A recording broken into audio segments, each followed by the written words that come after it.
Sir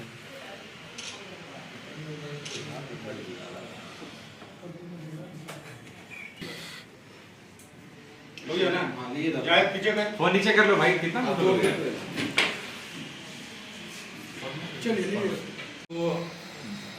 बूढ़ाबांधा थाना क्षेत्र से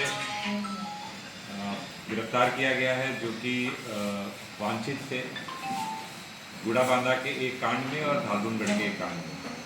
ये 4 अपराध कर्मी हैं: गुरचरण कर्मकार, जीवन कर्मकार, सुकेन कर्मकार और काशीनाथ कर्मकार। इन चारों अपराध कर्मियों के पास से एक पिस्टल बरामद हुई है, 2 कारतूस बरामद हुई है, 2 मैगजीन बरामद हुई है, एक फ़ोन बरामद हुआ है और जिसका रंगदारी मांगने के लिए प्रयोग किया जा रहा था। 4 अन्य फ़ोन बरामद हुआ है और एक बाइक बरामद हुई है।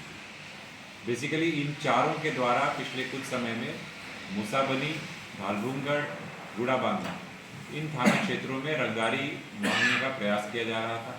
बूढ़ाबांधा में कुछ दिनों पूर्व दिनांक 3 फरवरी 2025 को एक प्राथमिकी दर्ज हुई थी, जिसमें एक व्यक्ति के यहाँ जाकर के स्किड के द्वारा फायरिंग की गई और उनसे रंगदारी मांगी गई। इसी प्रकार से धालबुनगढ़ में भी 29 जनवरी 2025 को भी फ़ोन के माध्यम से रंगदारी इन लोगों के द्वारा मांगी गई थी।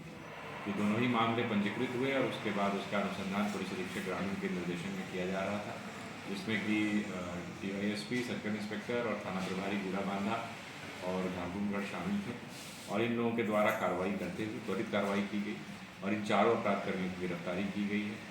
इनके स्वीकारोक्ति में यह बात भी सामने आई है कि न केवल इस मामले में रंगदारी मांगी गई थी इन दोनों मामलों में, बल्कि इसके अतिरिक्त भी कुछ अन्य लोगों से रंगदारी मांगने का इनके द्वारा प्रयास किया गया था।